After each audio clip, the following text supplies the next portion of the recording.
So hey, this is Nate, and we're going to start talking about how to find important information in the sea of wonderful information that you get from GuardDuty. So we're going to go through this quickly, the intro at very least. We're going to talk about some of the services used, and then we're going to get into the actual looking at the different pieces, parts of the system. So Amazon GuardDuty was released at reInvent last year, 2017. The goal of Amazon GuardDuty is to be continuous monitoring of your AWS environment. The intent is to be able to quickly and succinctly remediate issues that occur in your AWS environment for you. Now we'll get to some of the auto remediation and whatnot. You saw that in the itinerary, I'm sure.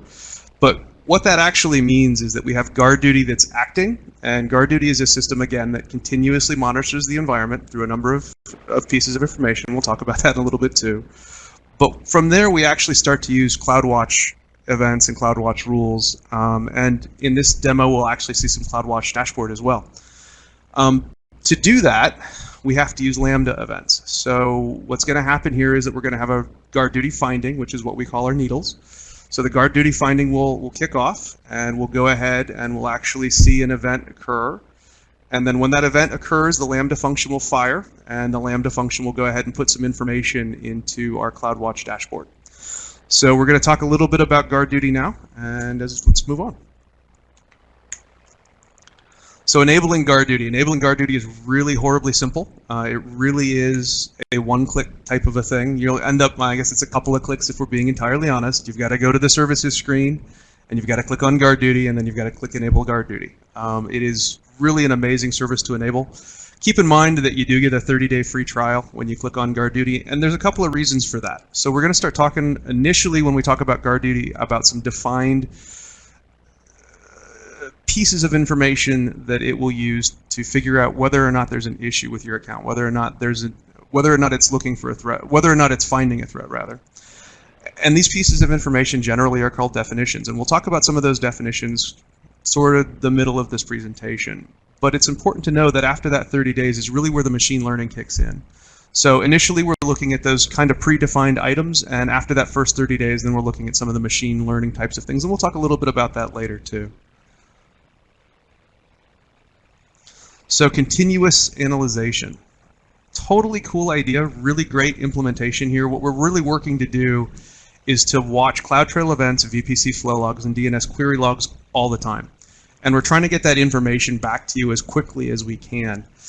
Now think about historically as we looked at these things, we would look at, maybe you were looking at some sort of a mirrored flow of data information between two NICs. Maybe you were looking at your DNS query logs coming out of bind. Maybe you were looking at some different things happening in your environment. But really what we look at in GuardDuty specifically is kind of a limited subsection of information that gives us the best ability, the best chance we think that we can find to give you the information that you're going to need to define whether or not there's a threat in your environment.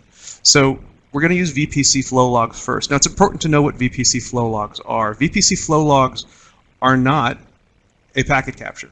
VPC flow logs are basically a concatenation of a session, a connection between 2 points.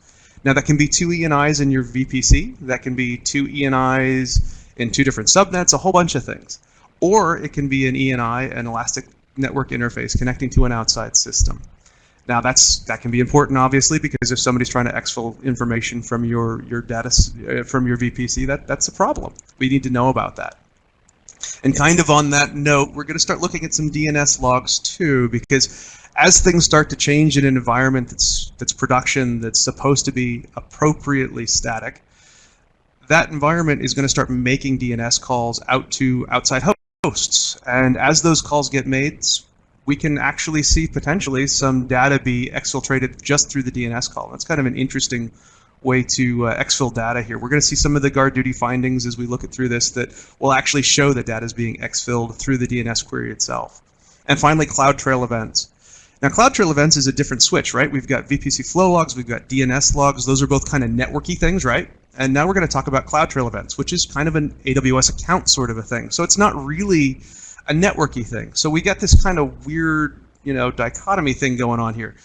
Triptych, I suppose, but still you get the point. So CloudTrail Events is going to tell us everything that happens inside of your AWS account. It's going to talk about someone making a new ENI. It's going to talk about launching an EC2 instance. It's going to talk about making an S3 bucket public. It's going to talk about making a new user potentially and some of the API calls that user might be making. Now, as we look at the combination of these three things, we start getting into some really interesting stuff. So, for instance, let's pretend that we have an outside person that's trying to hack into your account and somehow they manage to get a hold of an AWS key or password. We're going to see a new IP that's going to show up in our VPC flow logs there on the left that is making API calls, showing up in our CloudTrail events on the right, and then we're going to see a new instance pop up, and that new instance is going to start doing things that our static production environment has never done before, making DNS calls. So you can see how all three of these things begin to flow together and help us make findings that we can then make intelligent responses to. And that brings us to detecting threats. So just like we did in our little game there a second ago, we detected a threat, or at least we pretended we did. There are some basic categories that we can talk about. As we go through this, it's important for you to understand that each of these items are specifically unique. We'll talk about backdoor threats. Pretty straightforward. Could be malware, could be something inappropriate. Behavior, something that is different than normal. Deltas in account activity potentially. Cryptocurrency, which is my favorite. If you ever suddenly see that you have a cryptocurrency finding, that's probably a bad thing. Pen testing, which is an interesting one, frankly. We'll talk a little bit about that, not much. Recon, you'll see a lot of ports being probed. If anybody's ever run intrusion detection system before, I'm sure you've all been probed by multiple IPs in different countries. Stealth attacks, always interesting. So that's kind of an interesting thing too, though. When we start talking about stealth, we're really looking at some of that crossing the boundaries. We're looking at something that's trying to hide, obviously, whether it's stealth, but we're looking at something that's trying to hide its action. So maybe somebody's turning off CloudTrail. Trojans, obviously, being exactly what it sounds like, and some unauthorized activity. We'll see some Tor node questions there in a moment. So,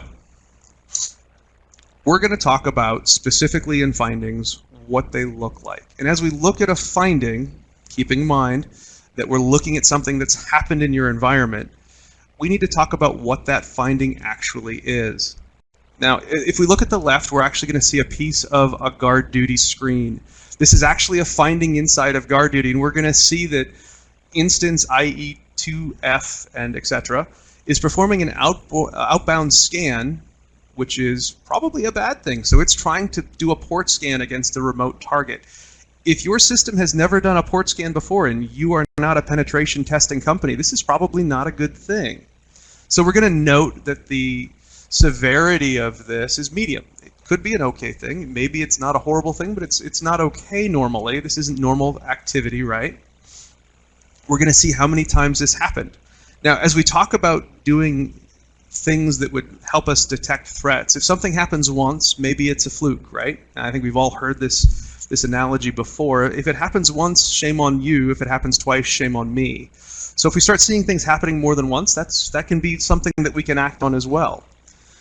We go back through the threat types and different items there. We talked about that on the last screen. But really the interesting thing here, and frankly the cool thing about GuardDuty, is it's really set up to go ahead and output these events to a second system. So if you have a SIM that's running on site, if you have a SIM that's running in the cloud, we're totally cool taking these API, these JSON formatted findings, and pulling them into that and letting you deal with it both inside of that and then also in GuardDuty, keeping in mind that GuardDuty is going to be able to link up and deal with some of that automated response that we'll get to at the end of this talk. So let's talk about severity level. We get to our red needle finally. So kind of as we go back to that initial discussion about what this talk was going to be about, we talked about what to do about that red needle. And as you can see, as with most intrusion detection systems, we've got low, medium, and high. High being red. We'll talk a little bit about this after we look at the demo. It's an interesting question about how to deal with some of this. So low findings are going to happen. You're always going to have suspicious activity in a system. That's okay. If you've got a web front end for most systems, you're always going to have somebody scanning your ports. That's one of those things that you're going to have to be okay with. There are things that we can talk about as far as architecture to kind of remediate some of that, and we'll talk about some of that risk if you'd like to with your SA most likely. However, as we get into medium and high, we start to see some really interesting things. So we start looking at maybe activity that is not normal for a production environment to go ahead and show. Maybe something happened and now we've got a virus or we've got malware inside of an OS that wasn't there before. And how did that get there, and what is that going to do? What kind of action should we take for that? And that's kind of an interesting question. And that's going to be unique to everybody, and we'll get into what actions you can take here in a minute in the demo. But keeping in mind that actions for all of these are really dependent upon what you're looking at and what you're doing. I'm going to tell you as a consultant that if you see cryptocurrency mining, that's probably going to be a high, and chances are you ought to burn that machine and make a new one. However, if you're a crypto mining company, that's probably a normal finding, and that's okay. So these are what the threats look like when we look at programming on the API or programming in Lambda to begin to actually remediate those threats, keeping in mind that, and we'll get into this a little bit real quickly, that we can filter on all of these different groups. So as we look at these, I mean, some of them are really obvious here. Keeping in mind that the ones in blue generally are the ones that are actually going to be controlled or dealt with under machine learning. We've got some obvious ones, like I said. We've got Tor IP calls. If we start seeing some IAM users coming from Tor IPs, obviously that's probably not okay. You will pop up a normal finding on that one, or a medium finding, and you probably need to go ahead and whitelist that individual's IP. If seeing as how they're coming from a Tor IP, that's probably going to rotate, but if you needed to for the moment. Some of these are pretty straightforward. If you're getting SSH brute forcing, it doesn't really matter where you're coming from. That's going to be an obvious, hey, we've got a problem scenario. Kind of the most interesting thing on this slide specifically is the fact that I just got off the phone with the GuardDuty GM, and he told us that we could go ahead and show off the bottom three here. GuardDuty's findings are always increasing, and we're doing our best to add findings as quickly as we can. We've got phishing domain requests, which is basically an email scam scenario. We have black hole traffic coming from DNS systems that are inappropriate, and we have some domain requests that are also kind of that DNS thing that we talked about before, where we're looking at some of the data going back and forth and being somewhat not okay. As we go forward then, we're going to start talking about the fun thing here, leveraging actionable alerts. So we've talked about what the findings actually look like, kind of. You're going to see some of these basic things coming up. But now what are we going to do? Well, we talked about right at the very beginning of this, well, it goes from GuardDuty to CloudWatch events to Lambda. Pretty straightforward stuff. We've all done a lot of this stuff. I'm sure that a lot of the operations guys in the audience have used CloudWatch events in the past to automatically remediate something in their environment. We've seen all sorts of things from patch management to many other different SSM-esque scenarios where having a CloudWatch event kick off and then having a Lambda function actually go and do something is a great idea. So these are our usual suspects. We have Amazon GuardDuty at the top left. We see CloudWatch, we see Lambda, we see Amazon Systems Manager, previously known as SSM. I have kind of left some of the specific names out of this because I want it to be more of a generalized review of what's going to happen. So as GuardDuty kicks off, we're going to kick off a rule in Amazon CloudWatch, and it's going to say, hey, we have indeed something that's going on, and that something is going to be of interest or not. And as we talk about this, it's important for you to understand that this is generally what you would put into CloudWatch to go ahead and find everything that's coming out of GuardDuty. Now that's fine, you can do this. This basically catches everything coming out of GuardDuty. Or you can do something like this, where we're only catching specific finding types. Like here we're looking for malicious IP caller. And as we think about that table that I showed a little bit ago, that's only one of the many finding types that we can do. And that's kind of neat, because if we have a specific need, we could go ahead and program a number of them. And as you look at this finding type here, you see type, colon, and then you see that square bracket there. That square bracket means it's a list. So I can go ahead and put a comma here and put a whole bunch of different finding types here and act on those specific finding types, which is really nice, because then I'm really just using one rule, one event, specifically to deal with what's going on. So let's talk about what we do next. So next, we're going to go to a Lambda function, right? Because that's what we ought to do. Now you'll note in the last finding screen that I showed a second ago, we also might have an SNS to go ahead and email somebody and say, hey, we've got something that's going on. And We'll get to what choices you might want to make there or not. But generally speaking, if you find a red needle, probably not a bad idea to inform someone that it happened. So now that we're at the Lambda function, what are we going to do? Well, probably we're going to go ahead and look at the description for that instance and see what that instance needs to do. So we might find out that that instance has 2 network adapters. That's pretty normal, not a big surprise. It also has an EBS volume, of course, because it has to. Sure enough, the primary network adapter is looking at 80 and 443, and it's going out to data SG. So that means that it would only talk then to data SG, the database portion of its existence. And that's really cool. That's kind of what you expect. However, it also has 3389 open to the world. That's probably not what you were expecting. Shouldn't be anyway. So what would we do? As incident response individuals, we've now got a finding in GuardDuty that's kicked off a rule, and we can do something with our Lambda function. What could we do? Well, we could go ahead and wipe out that second NIC. Maybe that second NIC wasn't supposed to be there. That's definitely something we could do. It's probably not the best choice in this scenario, though, and it's not the best choice specifically because this instance still exists. So if we look at this scenario and we say, hey, we've got a finding, let's pretend that now we've got some sort of an API finding that's saying, hey, we've got a Tor IP that's controlling the API, and all of a sudden we have an instance that's communicating on an ENI that it didn't typically have, or an SG has changed so that it's open to the world. As we look at this, do we want to continue to treat this instance as if it's a normal instance? What do we want to do with this instance? Well, in this scenario, we could just delete that ENI, or we could go ahead and kick off something in Systems Manager. And what Systems Manager is going to do for us is really jump into that instance and start actually looking at how that instance is functioning on an inside level. So we're not really doing anything to it right now. For a moment, it may indeed continue to run like it normally would. We can run top, we can run all sorts of different Linux commands to go ahead and get a list of the current functioning processes and where things are. We can do a PCAP. We can capture some of the packets coming and going from this machine and see what's going on. We can run Lime. We could go ahead and do a memory capture effectively of the system and figure out if there's anything that's interesting that we'd want to do that with. And where would we do that? Well, we could put it on a forensics volume. And that's kind of one of those interesting things that comes up here. Because this is totally a virtualized environment, we can go ahead and pop just an EBS volume on for a moment, dump all of our forensics data onto that EBS volume, and then make it go away. So now we still have a functioning EC2 instance. We've removed the NICs from it potentially. We've gone ahead and taken inventory of what's going on inside of it, and that instance continues to run. Now, obviously, we can't let that happen. Bad things could be happening on it, so let's burn it. So we can go ahead and kill that instance, and we can go ahead and make a snapshot of that volume. Now, it's an interesting question. What do we do with this snapshot? I think it's a cool idea to go ahead and have a snapshot. It's always a good choice. But generally speaking, we don't really want to leave it in the same account. Why? Because we have an EBS volume hanging out for somebody to accidentally find and do something with that they shouldn't probably do. So what I generally would suggest to someone is taking this EBS volume and moving it over to a forensics account.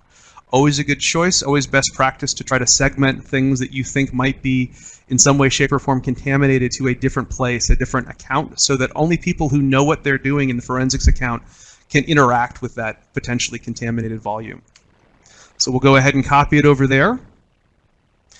And that's kind of where this would end, right? I mean, as effectively as things would go, we might go ahead and delete that forensics volume. One thing to note here is that we do have a forensics volume in both availability zone A and B. And there's a reason for that. As we talk about this, we need to make sure that we keep in mind that volumes exist only in one availability zone. And we're going to need to make sure that we have our resources split up. Now, let's get into the demonstration. So a little bit of things that go into this. A couple of things that we're going to need to make sure that happen. You are going to need to be able to do something like CloudWatch put metrics, right? That's something that you have to do.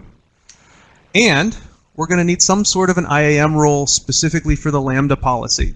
Now, there's a problem with this Lambda policy. I wrote it for the lab. I did not write it for production. One of the things that you will notice is that the resource down there is a star. There's a lot of things that we can do with this star that we shouldn't probably be doing here. So in a lab, not a big deal. In a production system, we might actually want to call out what it's allowed to do, or we might want to have another Lambda function that changes the IAM policy so that it's specifically able to only interact with a volume or a specific errand at one time. So just a thought as we go forward. So this is the point at which we're going to go ahead and jump to the demonstration. So here we find ourselves in the GuardDuty screen. GuardDuty kind of looks exactly like this. This is just what it is. Life is a bunch of findings. Now, keeping in mind that GuardDuty was originally made so that this is not the only screen that you would see. GuardDuty was made so that you would export these events to your SIM, to your CloudWatch dashboard, to somewhere else. So what are we going to do today? Well, we're going to go ahead and look at these findings, and we're going to figure out what we should do with them. The goal of this talk was, again, needle, needle, needle. It's just a whole bunch of needles. So what happens? Well, we talked about this. They go to CloudWatch, right? So let's go over to CloudWatch, and we'll take a look at our events and our rules. And we'll see that we have two rules here. We have one that actually deals with things, and we have one that's written by Michael Chan based on findings. It's going to catch everything that's going on, and then it's going to dump it to the metrics system. And the metrics system, as we get into our Lambda here, is relatively straightforward. So we're going to go ahead and use some basic libraries that are available to us. Bato 3, of course. We're going to go ahead and set up some basic logging here at the top. Always a good idea. We also have X-ray that we can turn on here if we wanted to. You'll note that we're not going to do that for the demo, but for right here, it's always a good idea. So we're going to set our logging level right now to info. We're just trying to keep track of what's going on. And here we start getting really interesting. So we can start looking at the different types of things coming through. We can start dealing with whether or not we want to deal with a recon, a Trojan, or an unauthorized access. And this is kind of where we start wondering what we want to do. I feel creative when I see this part of the code because it's kind of a question as to how do we want to respond. If I had a specifically, let's say I had a Trojan, what would you want to do with a Trojan? Well, that's kind of a unique question. I probably want to burn it and build another one. And how do we want to deal with some of those other items? And there's another slide at the end of this deck, actually the next slide after this one, that we'll talk about maybe splitting this up into groups. But in this scenario, what we're actually doing is building a set of items here that we're then able to go ahead and put into metrics. And these metrics then show up on our dashboard. If we go back to CloudWatch,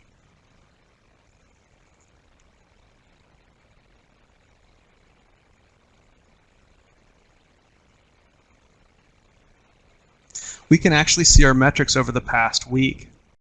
If we look at just today, we see a relatively normal day. We had a little bit of a spike here. It looks like about noon Eastern. But other than that, life has been pretty normal. Now, the cool thing about our metrics traffic and the code that we have written now is that as we see attacks, we start to see these counts go up. Now, keeping in mind that if we just wanted to look at GuardDuty, we see just our findings screen. It's kind of hard to tell exactly how bad something is. We've got a count number over here, and that's definitely something we need to look at. But it makes it hard to begin to figure out whether some of these findings are really important or not. And that's kind of one of the coolest things about CloudWatch dashboards that we have the ability to do here is as we start putting this together, then we can go ahead and look at this dashboard and figure out that, hey, we do indeed have a huge issue, and we need to react to it. So how do we want to react to it? What do we want to do? So if we go back to the CloudWatch events rules section, we've got the second one here. This is one of our lab items, and you'll note that there also is an SNS topic associated with this one because, good Lord, we're going to go do something to the environment. Please, please, please always communicate what you're going to do. We go ahead and we launch a CloudWatch, a Lambda function that's going to do a whole bunch of other things. So this system is going to basically figure out whether this CloudWatch item is indeed important. Should we actually act on it? It is indeed GuardDuty. If it's not, we're going to say, hey, this rule may not apply for this event. And if it does, what are we actually going to do then? So we're going to go ahead and we're going to kick off a bunch of other things. We're going to look at that threat. We're going to decide whether or not there actually is a threat or not. We're going to go ahead then and kick off this specific action. And then we're going to move to a bunch of other things too. So let's go ahead and look at this other action real quickly. So we have a couple of different options here. You saw that this is the one that we're pulling in that specific code. And as we look at this one, what are we doing? Well, we're going through and saying, hey, we're going to go ahead and put in the forensics security group because that seems like a good idea. We're actually not doing much else other than that. We're creating this forensics, well, we're looking at this forensics group, we're creating the group, and then we're going to go ahead and attach it to some specific E&Is. Now, generally speaking, when I give this talk, I would be talking to a room full of people, and I would tell them that I would give somebody bonus points for figuring out why we went ahead and did this to all of the E&Is and why we're looking at doing a loop here, why we're looking at all of the security groups. So keeping in mind that each instance can have multiple different E&Is, and each E&I then is also has the ability to have its own security groups on it. So we actually need to loop through all of our E&Is to make sure that we get all of our security groups and remove all of them and then put on our forensics group. So always a good idea to loop through all of the pieces, parts, and not just assume that you have a primary one. And once we do that, then we'll see that our instance no longer has the same security group that it has before. So we can go ahead and do that real quickly. Just showed you the configuration test event. And you'll see here that we have the instance ID right here. Now keep in mind that this is a configuration, this is totally a config test event. It's something that I actually took out of the GuardDuty event that it sent over. So this is actually a GuardDuty event. It's just customized for this particular test. And what we'll see is that when we click test, we'll actually attach the volumes back to this system over here. If we look at our running instance,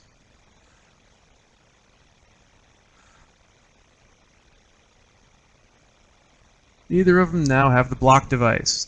You've got to be kidding me. Let's go ahead and rerun that. The demo gods have decided that they don't like us today, and they are going to give us a failure. What is the failure?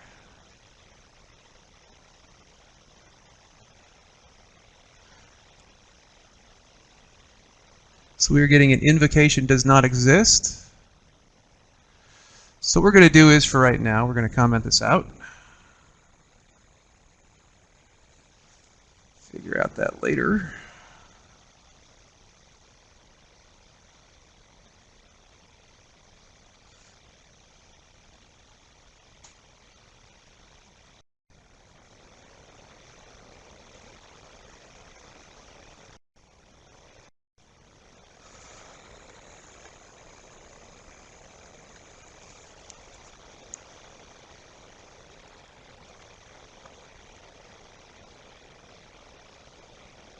There we go. All right. One more time because we just love pain.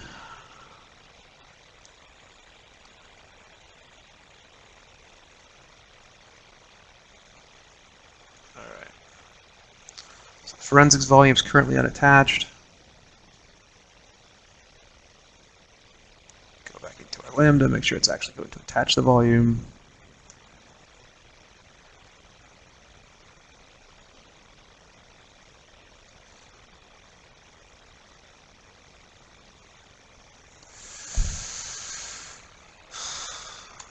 All right.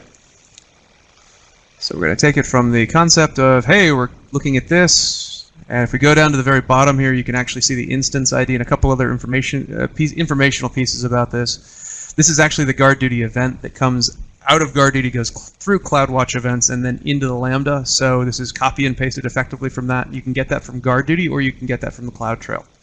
So if we go over here and we go ahead and hit test, we'll see that it will run. We'll get our success. And what we've got going on here is we should go ahead and see that we've attached the volume and we've gone ahead and kicked off the SSM command. Now in a real environment, what we'd want to continue doing is monitoring this SSM commands and then validating that it's actually occurred. If we look over here in our services and go to EC2, we should then see our maliciously infected system over here and our compromised instance over here, and we should go ahead and see that it does indeed not have a block device attached to it, even though it passed and said that it did. Forensics system did not attach to it. We can't win today, guys. I'm sorry.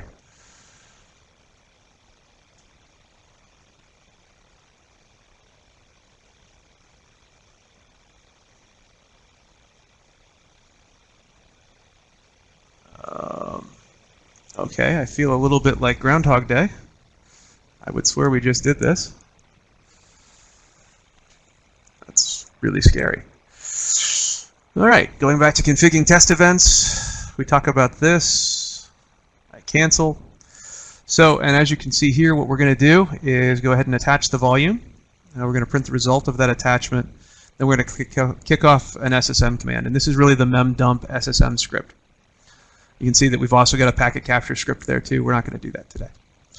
As we hit test, it goes ahead and sends out the information. We get a success, and we can actually see where we've attached the volume. So we've got 0 retries. It did give us a 200 so that we know it attached this time.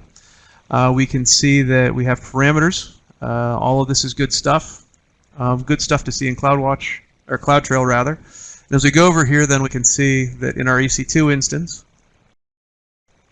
and we can go ahead and take a look at the compromised instance.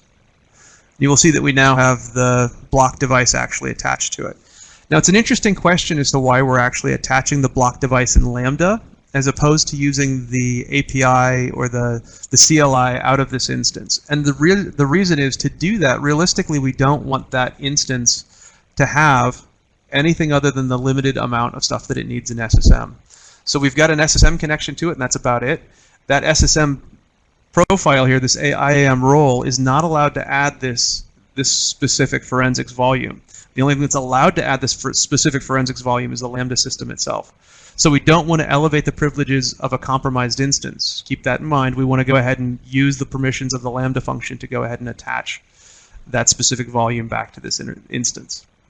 Once we've done that, we can go down here and take a look at run command, and we'll see what commands we had running, and we'll see that it failed. And that's okay. We really didn't expect it to work in this demo. The point was that we could make it work. You'll note that in this scenario, the file doesn't exist. We've got the wrong FS type, and that's all right. This is really just totally a test scenario. We just wanted to prove that we could do it. When we talk about remediation actions, so if we can do stuff like this, we can do security groups, we can do memory dumps. What do we want to do?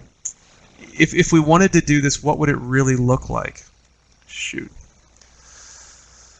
So as we look at this, one of my colleagues, actually, Josh Dulac, suggested doing it this way. And I think this is probably a good concept. He's got it split up into specific organizations. We have things that you have to do immediately. We're going to remediate these regardless of what happens next. So if you have a Trojan and you're doing all sorts of nasty DNS data exfiltration, we need to take care of that right away. And that probably means doing something to the tune of actually just going ahead and burning that instance immediately and spinning up a new one. There are some items in here that you may want to do things differently with. If you're more about attribution, if you need to know who actually did it, maybe you want to do some of the forensic stuff we just looked at prior to this slide. We have some other things as well. We have investigate before remediate. We have some unusual port traffic, kind of abnormal, different volume. Maybe we're getting some more bandwidth out of a specific production server than usual. Maybe somebody's rerunning or something's wrong with yum update and it's just spinning out of control. You don't necessarily need to remediate that EC2 instance. Maybe you need to figure out why that happened. As we move down this list, then we start looking at even less important things, or things that are different maybe. Let's call it different. So keeping in mind that when we talked about this way back in the beginning, we talked about there kind of being two levels of review in GuardDuty. We had items that were happening on the network, and you kind of see that in column A, whereas in column C over here, or section C, we actually see things that happen to the AWS account, and we don't necessarily want to remediate an instance if we see something happen in the AWS account. That might be something more along the lines of remediating keys, or taking care of users that shouldn't be there, or getting rid of different API keys that we need to go ahead and roll. There are other issues on this C column, or the C section, that are going to be more along that scenario. We also obviously have instances being launched in unusual regions. That's probably something more along the lines of one of the individuals in your company launching something in a region that maybe they didn't mean to go into. Doesn't necessarily mean you need to rotate all of your API keys. As at the very bottom here, we have ports being probed. If you don't want your systems to be probed, if you don't want them to have things go on with them, then you probably need to look at adding some ELBs, ALBs, or NLBs in front of your systems so that you can clean up some of that probing. So that's pretty much the talk as we've had it so far. Kind of the call to action here is keeping in mind that GuardDuty is free for the first 30 days. Why not just turn it on? GuardDuty is one of those things that really will help you see what's going on inside your systems. It'll help you understand where that red needle actually is and help you react to it more cleanly. I'd suggest you use it. I use it on all of my personal stuff, and I suggest that all my clients use it. This was Nathan Case. I hope you enjoyed this, and have a good day.